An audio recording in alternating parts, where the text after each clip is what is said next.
Le Congo, seul dans la traque contre les rebelles hutus rwandais. L'ONU a mis fin à son soutien à l'armée congolaise ce week-end. Le président Kabila n'a pas caché son mécontentement. Sur le terrain, l'opération n'a pas réellement commencé. Reportage exclusif, nos envoyés spéciaux ont rencontré des rebelles hutus rwandais dans l'est du Congo.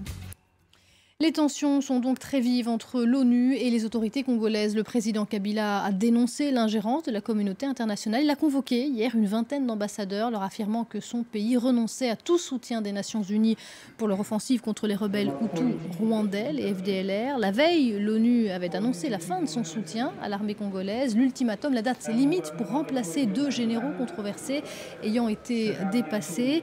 Les Congolais sont donc seuls face aux FDLR, mais l'opération sur le terrain n'a pas encore réellement commencé. Vous allez le voir, nos envoyés spéciaux Mehdi Medeb et Julien Mintzer ont rencontré dans l'est du pays ces rebelles hutus rwandais. C'est un reportage exclusif.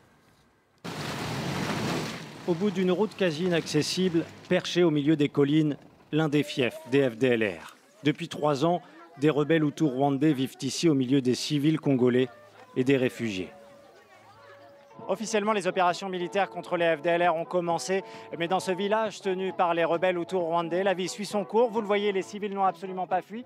Il se passe même un mariage à côté de moi. Il n'y a ni affrontement, ni combat, ni même renforcement de troupes. Plane en fait une inquiétude malgré tout après l'annonce de cette opération, toujours au point mort. L'un des cadres des FDLR vit ici, comme chez lui. Il dit avoir déposé les armes, trop peu, affirment les autorités, qui en réponse ont annoncé une opération. En attendant son déclenchement, la menace le préoccupe.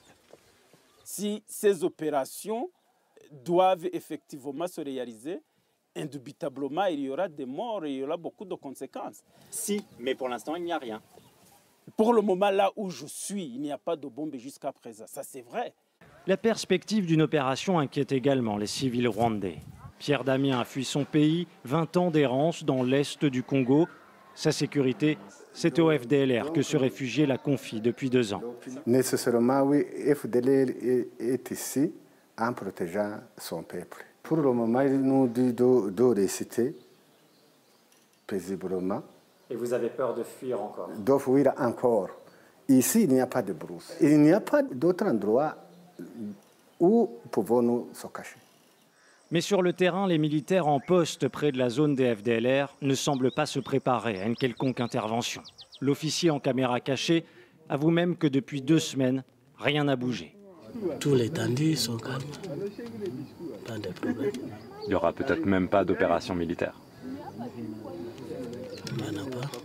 Les FDLR seront-ils réellement attaqués? Rien n'est moins sûr. Cet homme raconte comment les rebelles ont établi toute une série de trafics dans la région.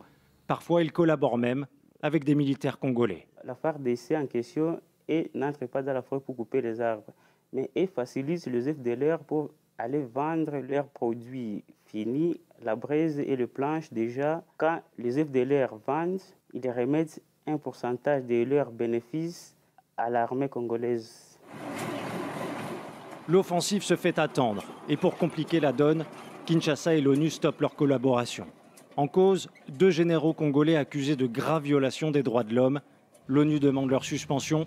Kinshasa refuse au nom de sa souveraineté.